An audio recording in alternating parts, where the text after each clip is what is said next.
Welcome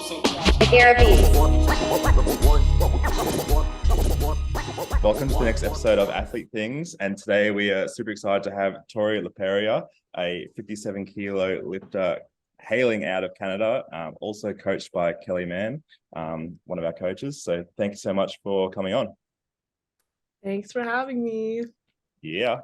So just for our listeners, just first off, take a bit of time to explain the competition history and, what got you started to powerlifting and how long you've been at it, because we had a bit of a stalk on open powerlifting and obviously started pretty young at 16 years old, I think. So yeah, just what got you started into PL?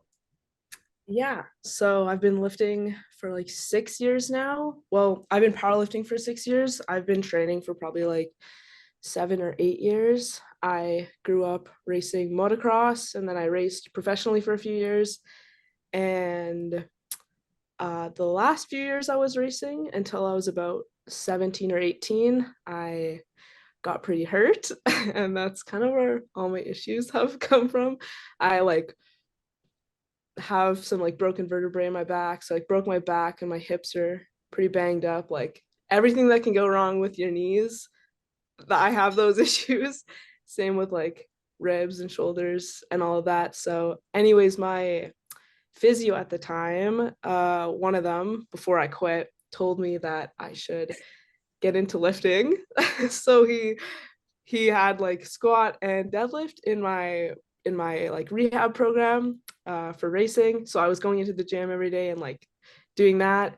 And then someone at the gym at the time asked me if I powerlifted, and I had no idea what that was. And they're like, well, you should compete. They're like, you're really strong. And I was like, I wasn't benching at the time either. So then he was like, you're gonna have to learn how to bench. Could not even bench the bar, but he's like, there's this competition in 4 weeks. You should sign up, you should go do it.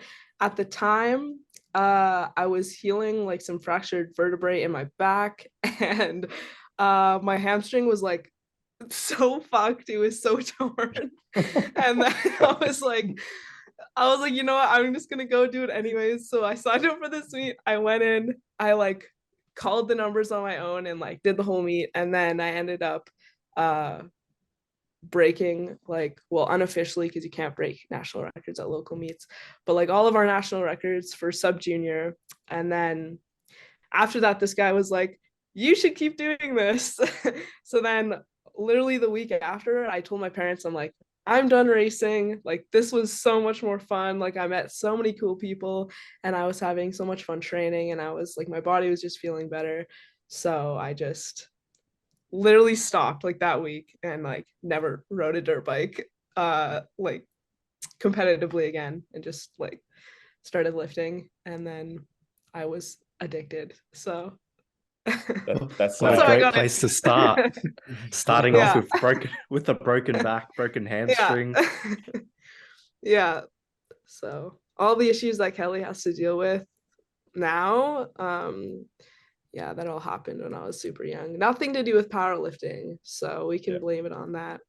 That's so interesting, because normally you'll hear of contact sports or field sports, and people transitioning from a field sport into powerlifting, because it's kind of part of the training process. But you've gone from just doing a bit of lifting through rehab for riding a motorbike, and then all of a sudden getting hooked on lifting. So that's pretty cool.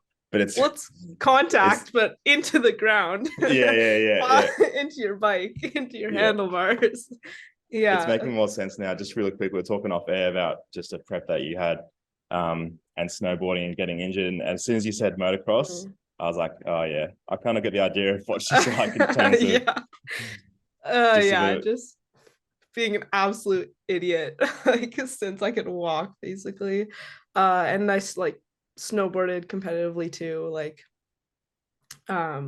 at that same period of time, and then a bit after, but I was getting a lot less hurt doing that. So but with those kind of sports, it's you're hurt all the time. And I guess that's why it doesn't really phase me that much in powerlifting. You just when you're riding, you're always in pain. There's something that's wrong. And when you're not riding, when it's off season, you're rehabbing something. So it's just honestly, since I started powerlifting, it's the best my body has ever felt.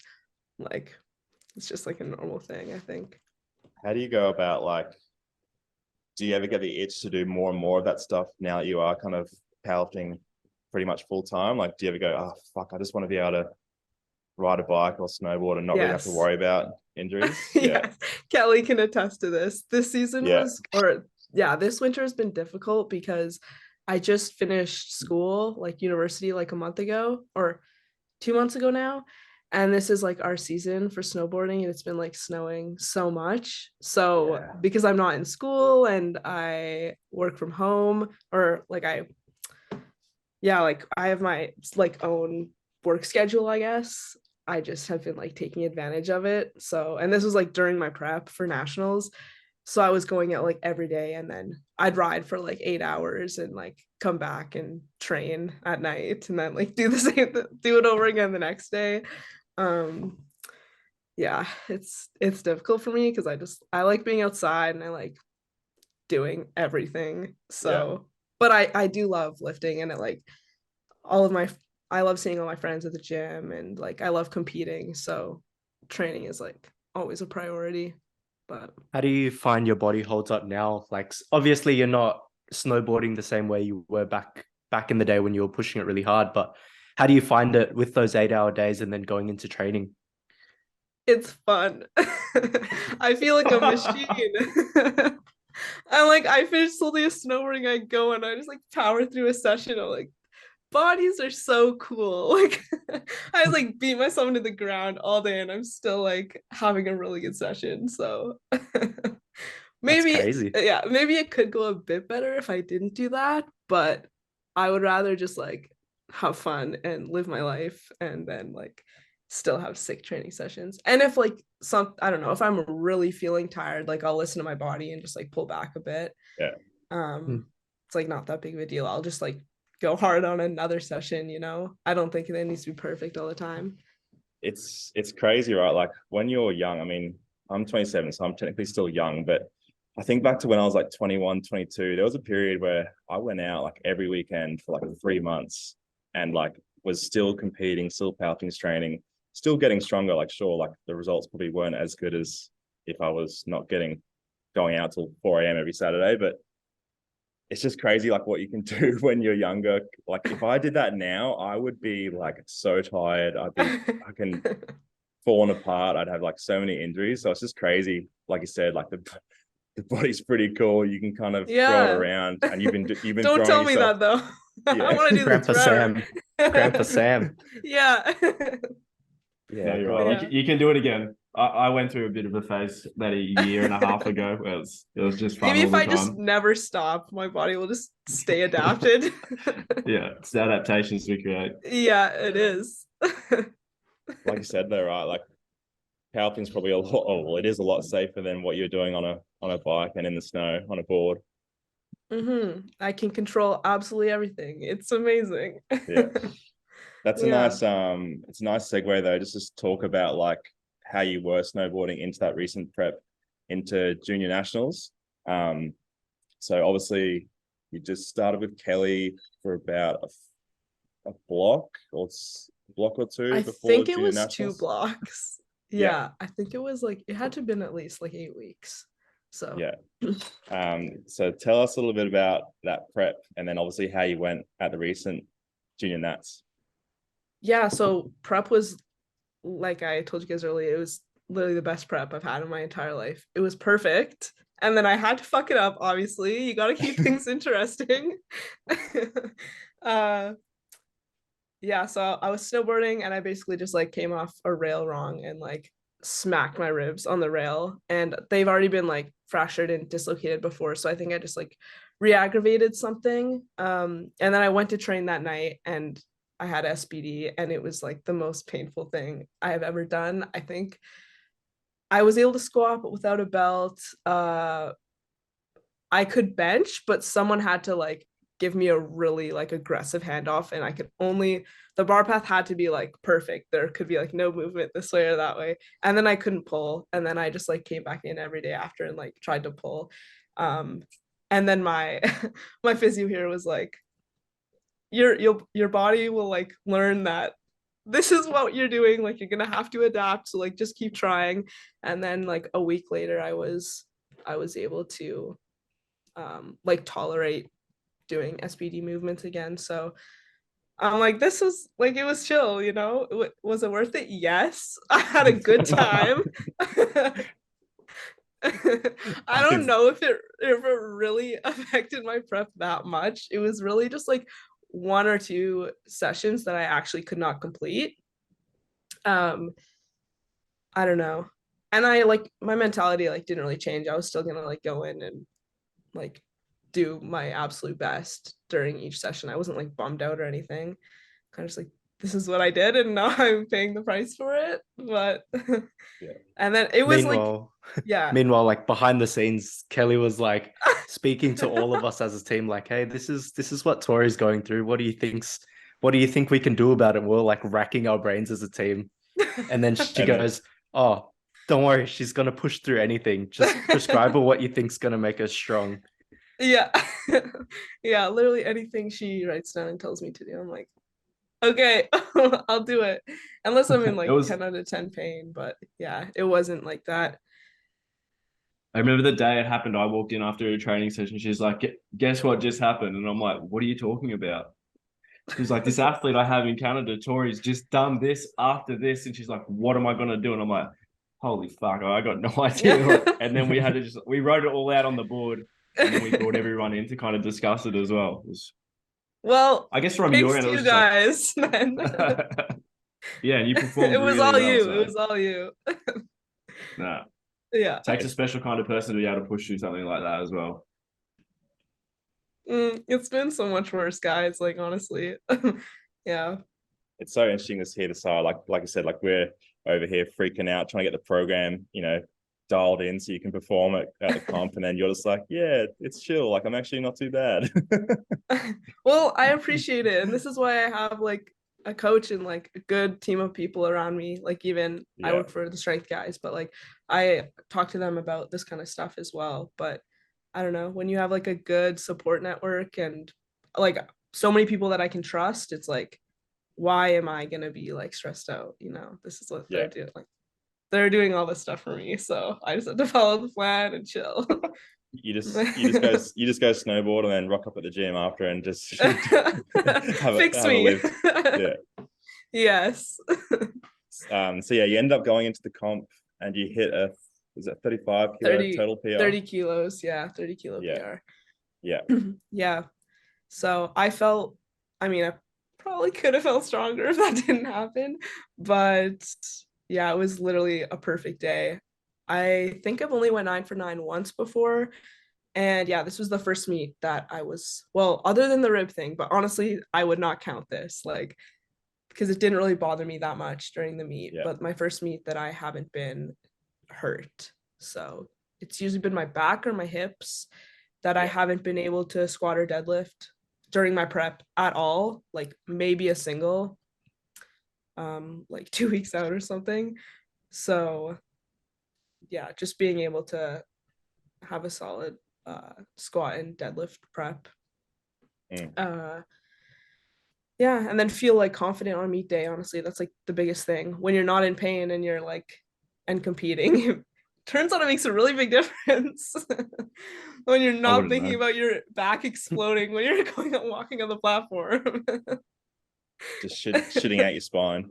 Yeah, this is the first time that has not went through my head, so it felt awesome. Yeah, I had so much fun. That was like the biggest takeaway, honestly. I was like, that shit was so much fun. Like, I felt like myself, when you have those meets where it's just like, this is how it should feel. This is why I like powerlifting. And I honestly haven't felt that way since like probably like my second meet, because when I was like 17, because my first one, I'm like, I don't know what I'm doing out here. But yeah. And then ever since then, I was like hurt. What's like, so if you didn't feel that since like that second meet, what's kind of kept you going over that like 5-6 year time frame, where you are feeling beat up? Like, is it more just like the idea of the progression, like you're glued to getting stronger and you just want to kind of keep pushing through that pain? Or yeah, well, I think that after my first meet, I realized like I could be good at this. Like I'm decent at it if I take care of myself and I'm actually like Yeah. committing myself to it. So I think that helps when you start something, you're just like naturally good at it. Like it was something I would keep going with. Um, and a sport that could control absolutely everything. I really like that. I'm not like this anymore, but I used to be very, very type A, like such a perfectionist. So I feel like powerlifting is like the perfect thing. Well, and bodybuilding too. It's guess it's more of like bodybuilding is more of a perfectionist sport. But yeah, just being able to control absolutely everything, like do it in my own time was the biggest thing. School was like very, very important to me, and family. So yeah, being able to like control when I did it. Like I didn't have to like go at a certain time. I also like worked at the gym that I was training at. I like grew up in a really small town. Yeah. And that was like the only thing to do, honestly, other than like doing drugs and like drinking. But I was like a pretty straight edge kid. So I did not, it was so fun for me just to like that would be my thing. Like all my friends would be out partying and drinking. I know it's hard to believe that that was not me, but Yeah, I I don't was like believe it. I was at the gym from like I'd get off work at like 10 and then I'd train for like 3 to 4 hours and I was like, this is awesome. No one else is doing this. And I probably did that until I was like 19 and then I kind of like chilled out a little bit with it. Um so yeah, I guess I liked feeling like I worked harder than everyone else around me, but it wasn't hard because like I said, there was like I grew up in a really small town. Everyone else was doing horrible things. Um, and I just love like the simplicity of powerlifting, honestly. I tell Kelly this all the time, but I'm like, just give me SPD like every day, please. I just love the monotony and like not having to think, like you do the same movements all of the time. And like I said, there's not like many other variables going on. So it's just very, I guess like almost meditative for me because it's like I already know what I'm doing. Like I have the plan right now, and all I have to do is like go in and execute. Um, and yeah, doing just being in my own head, and it's just like it's weird. It's like a relaxing thing for me, and I like that. So I'm like, this is something I want to keep in my life for a really long time. I'm sorry, that was a tangent, but your question was why I kept going after my injuries. But I think that's actually one of the reasons too, is like, even when I'm injured and like things are really bad, like mentally, I still can like show up and like do something, just like in general in the gym, like just like modify it and like keep doing it. Whereas if I like broke my or had like a really bad hip issue, like I probably wouldn't be able to ride my bike or race at all. But at least when you go train, like there's still stuff you can do. And then obviously like the community is a huge thing. Like when I'm going through periods where I'm in like a lot of pain, I still want to go to the gym and like hang out with my friends.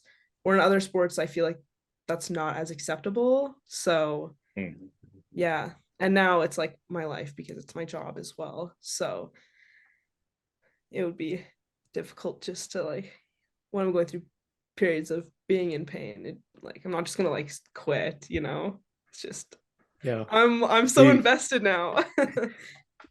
We forget how supportive like the powerlifting community is as well. Like I remember the first comp I went at, like coming from other sports where it's like head to head against another team and you've got people actively cheering against you.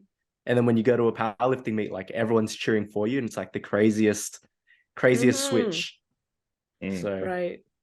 Yeah, when I raced, like a lot of the girls were so mean. So we'd be like running each other over.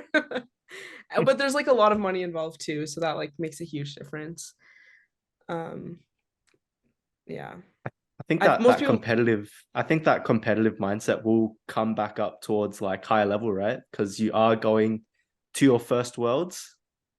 We spoke about the unofficial first worlds off air. There was Turkey as well. Oh yeah, Turkey. Sorry. Yeah. Do you wanna give us a bit of a background as to prior to Turkey? Okay. So Sweden. Yeah, Sweden, please. Okay.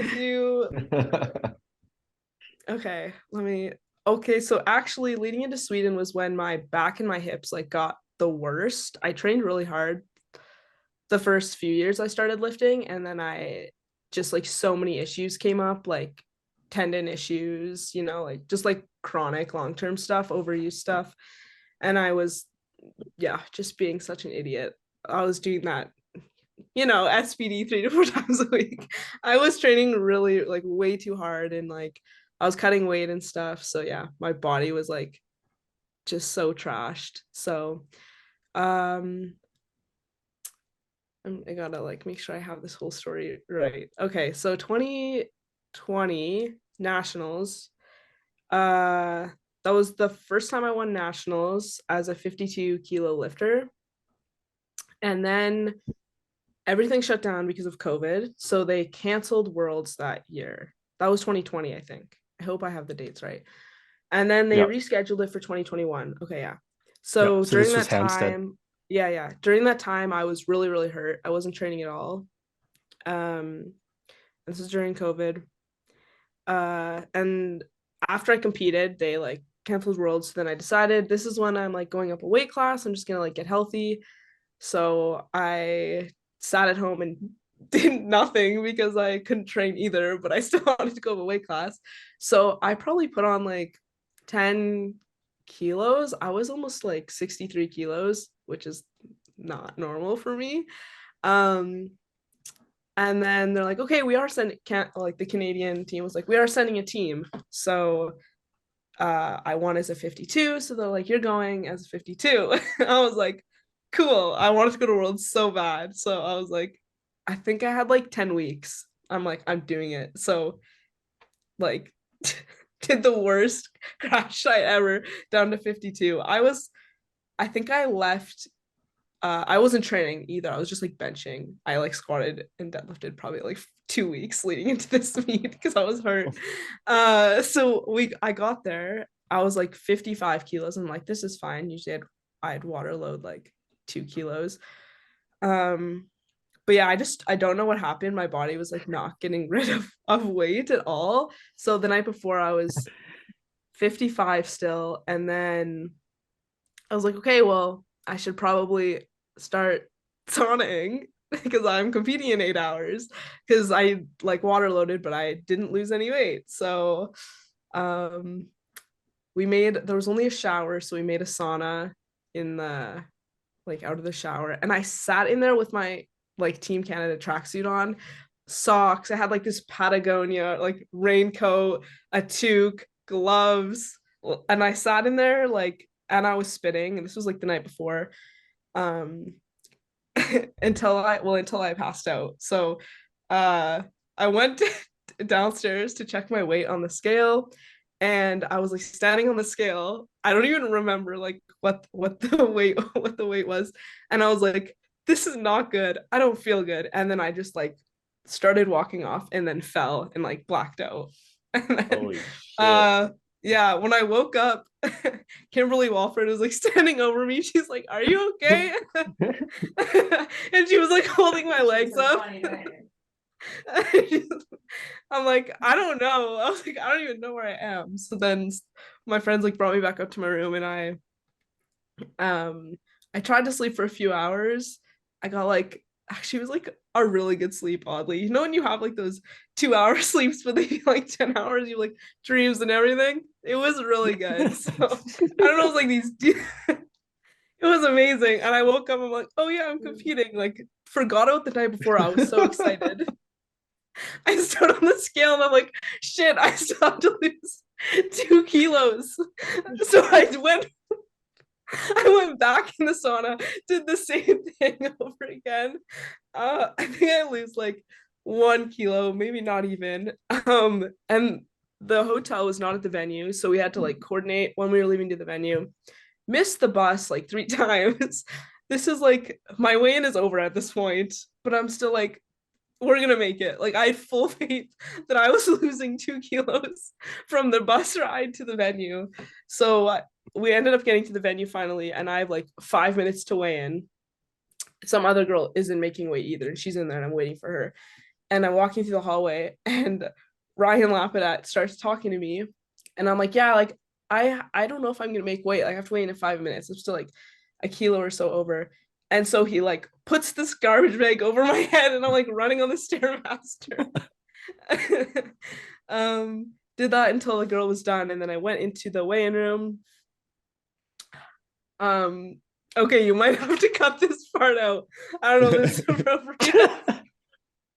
Just say it anyway, we'll decide. I'm in the weigh-in room. And like after they close the door, like you can't leave. I'm like, you know what? I could probably I kind of have to pee right now, and I still had like 0.5 to go. And she's like, do whatever you have to do. So then I like strip down and I'm like, I pee in her garbage can. I'm like butt ass naked, peeing in the weigh-in lady's garbage can.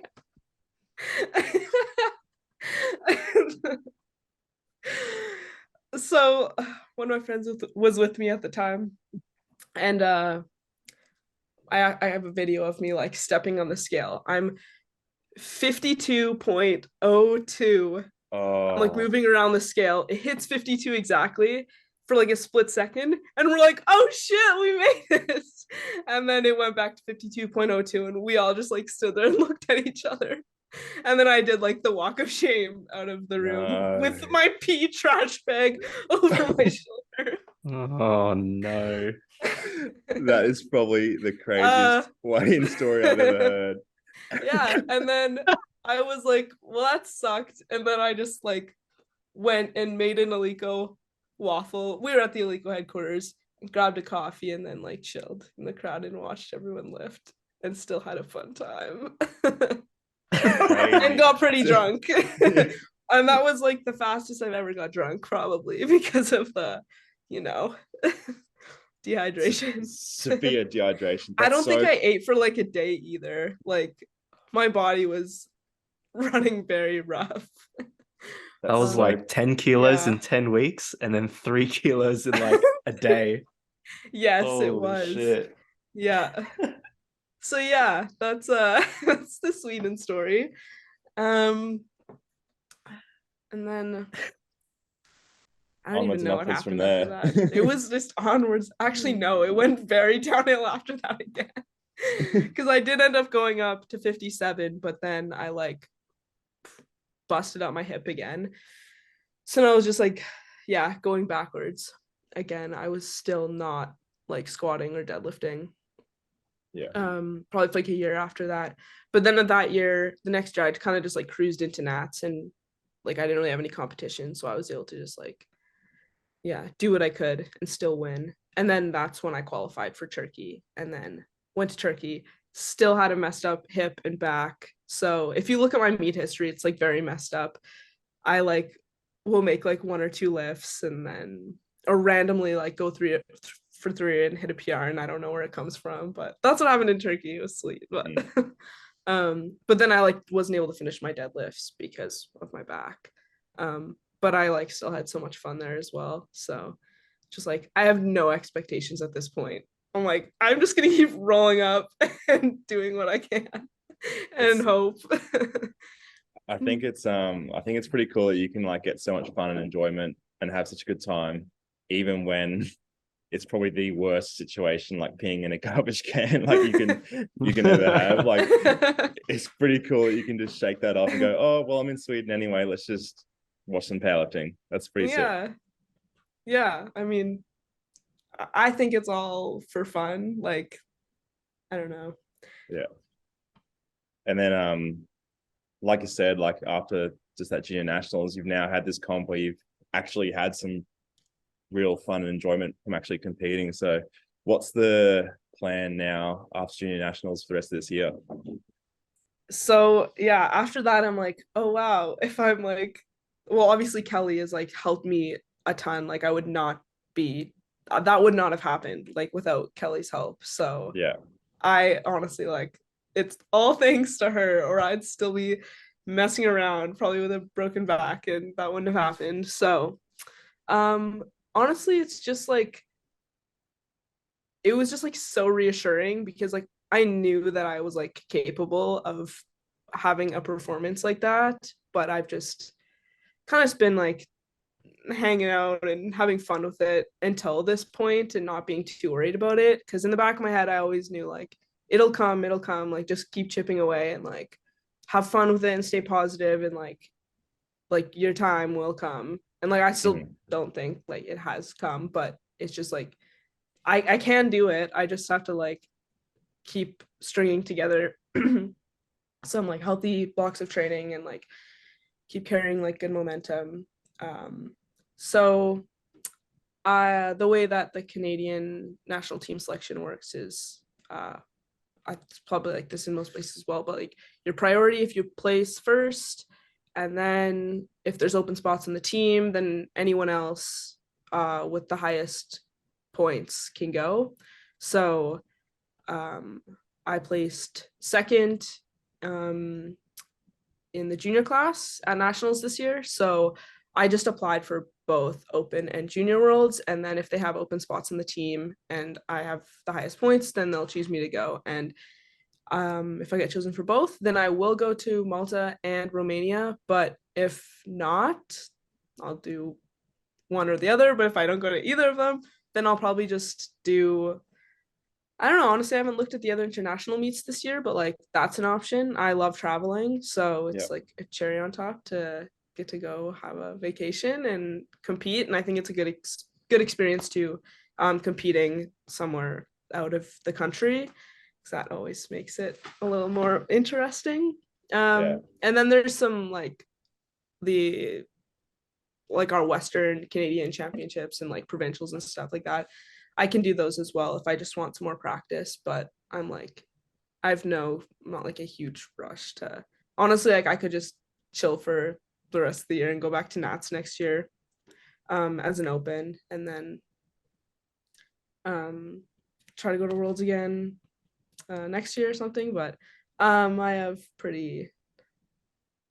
optimistic for my for the year. I think it'll work out just fine that I'll get to go to an international. So that's the plan. But I guess I will have to keep you in the loop.